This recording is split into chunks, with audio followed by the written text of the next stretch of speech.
I was kind of whisked away, and this man just came running up to me. The Monroe Institute is about the exploration of consciousness. It's not like a drug, not like a chemical. Lifelines is about soul retrieval. Nothing is outside the range of our perception. You'll be going in to do your first retrieval.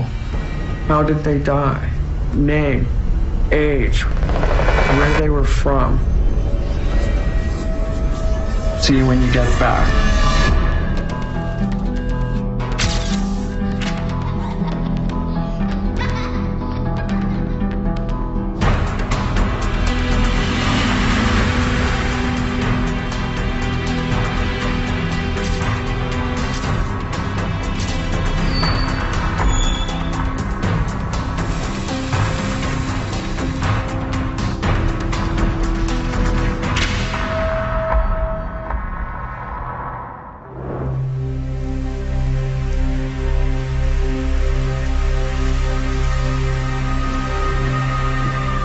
I had a near-death experience, out of body. I think that having the NDE changed how I think about psychic things. I wanted to see what's really going on in Iraq. I think I felt a little bit of responsibility that if there was something good I could do over there, then maybe I should do it. I was a GS, a government service employee. For a long time, for months, I went out in the field every single day for this one special project. You know that IEDs are out there, but there was nothing I could do to avoid them. I had been working in Iraq for about a year and a half when we were hit with the IED. When the bomb went off, I heard a pop, and I wasn't in my body. And I call it blinking to another place because it's that fast. And all around me were they looked like people in white robes. I told them that I was tired and I didn't have any interest in going back to this body. They said that because of my skills in handling certain energies that they would request that I do go back into this body. And then shifted my focus to a place where I was sort of hovering over the scene, and I could see the whole scene, the truck and the desert and everything, and I could see my body in the truck and the injuries that I had, and then I just popped back into my body. I can only describe it as being more real than what we consider real. And I think other people who have experiences like this would probably agree. If people don't believe it, I can understand why, but once you've had the experience, there's no way you can not believe it. I didn't sleep through the night until I went to the first Monroe Institute program that I went to. I think it was about a year after the bomb went off. I was kind of whisked away, and this man just came running up to me. When I asked him what his name was, his first answer was Jerry. First I got Krakow. I repeated that, and he's, no. And then it ended up as Krantz. He was wearing a uniform, and the uniform immediately made me think of the Civil War. And he was blind. He was kind of just wandering around. And he said that he was killed at Shiloh. I don't even know if that's a Civil War battle. That was a case of just sort of holding his hand and sort of wrapping us in that energy and just blinking. The hand up of Jerry, there was like a whole group of soldiers there waiting for him, welcoming him back into the fold. I mean, there's very protective of each other and that sort of soldier loyalty. I live in southern Arizona. My sense is that these spirits that are kind of wandering around, confused, lost, stuck, their minds a lot of times are fixed on the physical. They still either think they're alive or want to be alive. They maybe can't remember that there's anything more other than the physical. I did think about how living people might respond to my doing the retrieval work and identifying some relative or friend of theirs, and I was not comfortable with that. You know, it's fun to get some kind of validation. The validation maybe shouldn't matter, I think we're all human and it does matter. Every person's story is wonderful. You've just got to discover it. You got to open the book. My name is Jay Marklow. I'm a full-time researcher, generally focusing on families, history, and genealogy. A professional genealogist is really focused on solving problems and questions. So we gather what we know and looking toward what we don't know, and then learning more about the story of their lives. I've heard of the Monroe Institute, know a little bit about its work, its findings, and that interests me. My role has really been an independent researcher.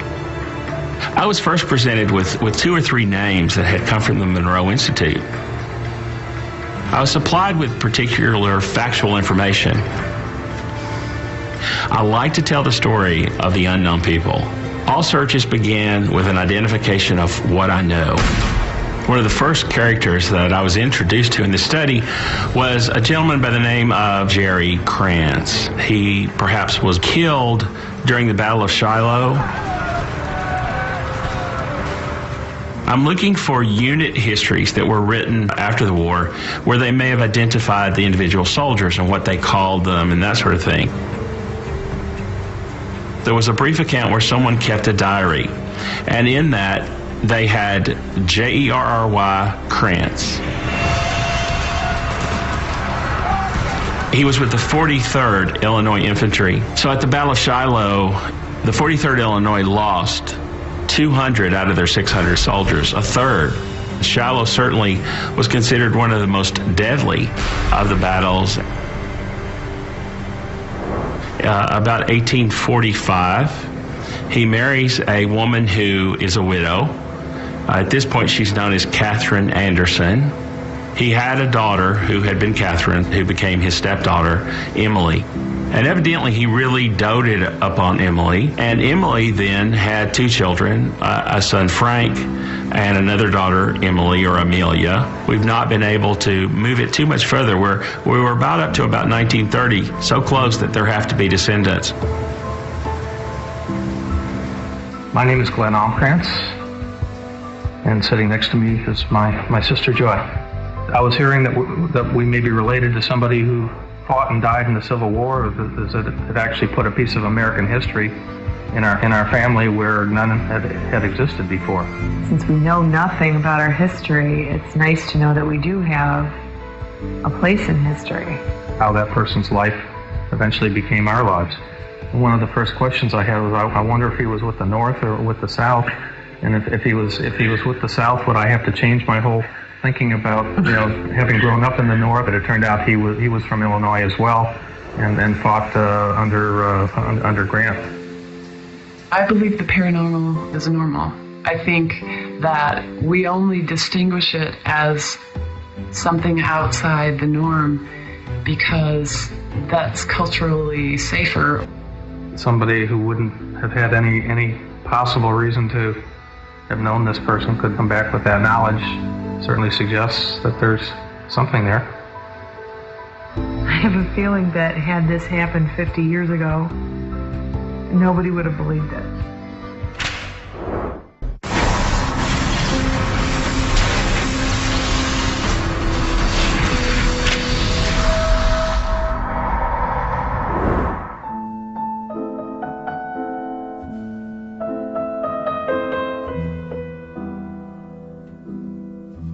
As we move into a greater understanding of being more than just material beings, that having an out-of-body experience may be simply shifting our focus.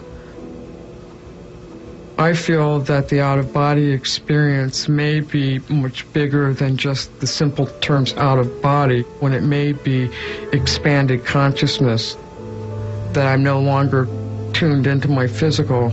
I'm now moving into these other spaces where I can take my consciousness with me and know that I'm in 2 places at the same time, maybe 3, maybe 4.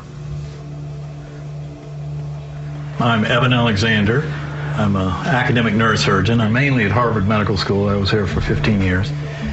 Thought I had a very good idea about how the brain and the mind, consciousness, soul, and spirit, how all that works. My awakening came in the form of a bacterial meningitis that by all rights should have killed me and didn't. At no point inside the coma did I have any body awareness at all. It was just this very monotonous existence. In the midst of that, there was a melody that came as this kind of filamentous light, and it was the most beautiful, indescribable scene. Initially, as I'm kind of coming back and I would try and talk to my doctors about all these things that happened to me in that incredible realm, they would say, "You were very, very sick. Your brain was soaking in pus. We can't believe you are alive." What this showed me was that consciousness, and in fact very rich consciousness, much grander than what we're used to, can happen when you're free of the physical limits of the brain.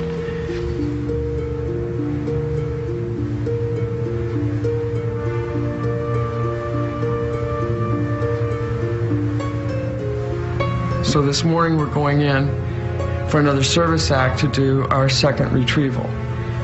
Standard retrieval procedure. Go to 23, call forth someone who would be ready to move on with you.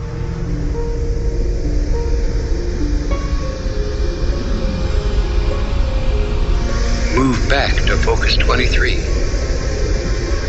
Now in focus 23, select a person newly arrived in focus 23.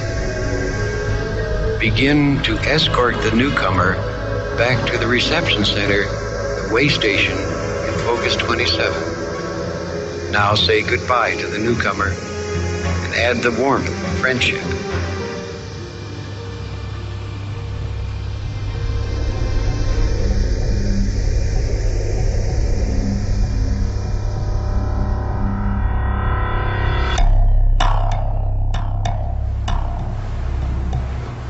His name was Henry Twitchell.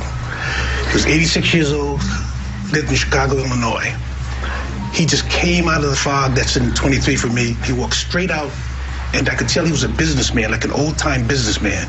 He was about 6'2", balding, with the comb over, but very confident and kind of irascible. And he says, "About time. About time somebody came, I said to him, well, how long have you been dead? He said, "A long time. Let's go." We got to the park, and then that's when we said, "Okay, you can roam, you can do whatever you want to do." He says, "Okay, see you." Just like that.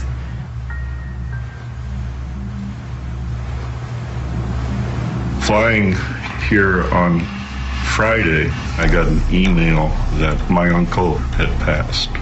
Today I got there and just called out, and my entire vision turned green, and it just felt like I was totally enveloped with love. I asked him if he wanted help, and he said yes.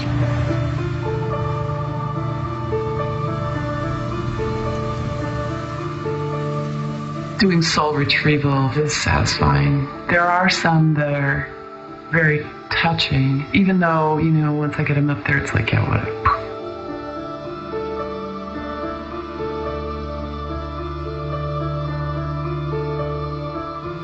I got the inspiration to start making the urns. They didn't really have anything to do with people's individual personalities. And that seemed weird to me, that we would do that. Shouldn't there be something really individual and really special for each person? And so it kind of revived this idea of doing cremation urns, memorial urns for people.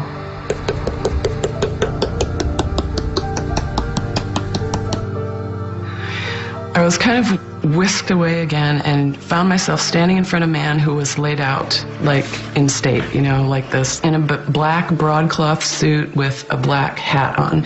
And I kind of tapped him on the shoulder, and he looked at me, kind of opening one eye. I said, "What are you doing?" And he said that he liked to pretend that he was dead because it was quiet and nobody bothered him. And I said, "Well, you're really dead, right?" And he said, "Yes." So I said, "Well, what's your name?" And he said, "Josiah Smith, not the Mormon," whatever that meant. And that he was from Arcadia, New York, and he was a miller and an elder. He told me that he had lost his wife, Peggy, a long time ago, and hadn't really cared about living since then. We actually went and found his wife, too, and then I took them both up.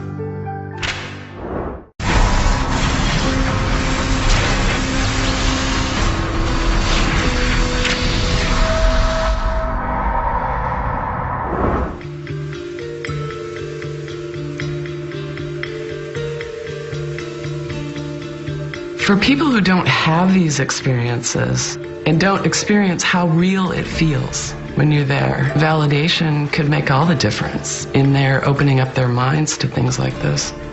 I learned about Josiah Smith through a basic document telling me his vital statistics, where he lived, a little bit about his family. So he'd already been identified somewhat as to location, and from that I began to investigate more about him.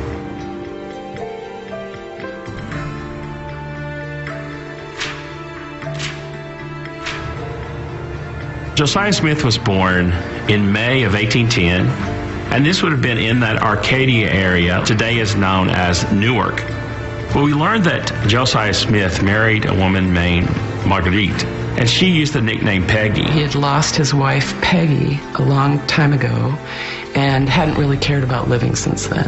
Josiah Smith died in 1886, and his wife Peggy died about 4 years prior to that, virtually growing up together. They were together over 70 years. And he was a miller. And they had a milling business. He truly was what we would call a grinder of grain. And an elder. Josiah Smith was part of the Reformed Dutch church movement. We find him first being an elder sometime after his marriage. In the same area of New York where Josiah Smith lived, a young man named Joseph Smith founded what we know today as the Mormon Church. Josiah Smith, not the Mormon. He ultimately became a farmer, continuing to farm once he moves into the Michigan area and the Battle Creek area. Did they have any living descendants? That was a bit unusual in one sense because you can imagine there are millions of Smith descendants. But in the location where they lived, Battle Creek, I remembered a gentleman who had worked on a Smith family. So when I began to look at Josiah and his son Lucas, Luke Smith happens to be the ancestor of someone by the name of Linwood Brown. I met Linwood Brown about 15 years ago at a conference. He was very proud of his ancestry, and had done a tremendous amount of work. And he passed away about 10 years ago. And I found his family. And he only had the one sister that I remembered him discussing, Connie. So I looked her up, and there was her phone number.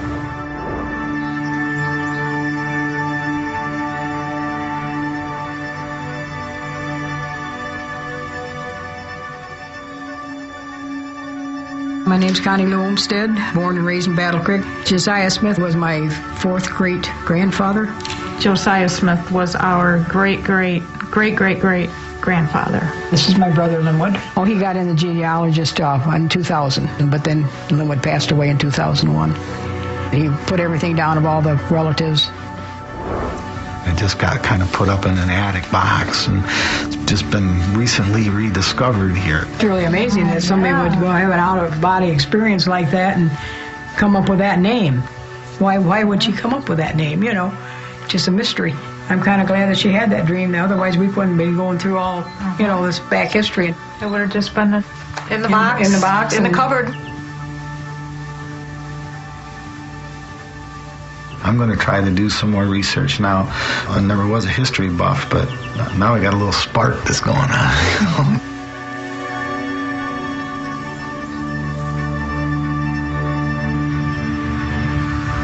Josiah and Margaret. Did they own all this property around here? Yeah, all the way down. This all used to be their farm.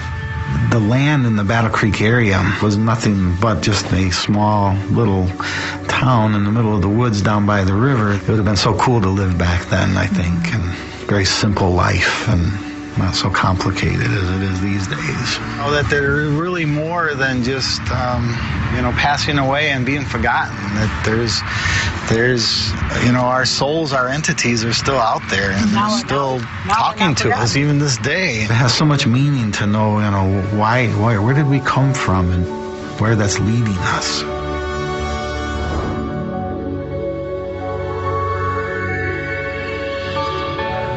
It's about connection. It's a connection with one person to another person. And it's about living in a world that is not filled with darkness or fear. I've always been fascinated by the big three questions. Where did we come from? What are we or should we be doing here? And where are we going? Still not sure where we came from, but I've got a much better idea of where we're going. You really do feel like, wow, I just made this huge difference in the life of a soul. I mean, I guess that's kind of profound. I do remember hearing this, a message from Bob. And this was after he died. We were all up here at the house and grieving, but not really, because we knew that things were okay. And I heard in my head, it's up to you kids now. And where he would have gone, I wouldn't presume to know. Say in your mind, say to yourself, I am more than my physical body.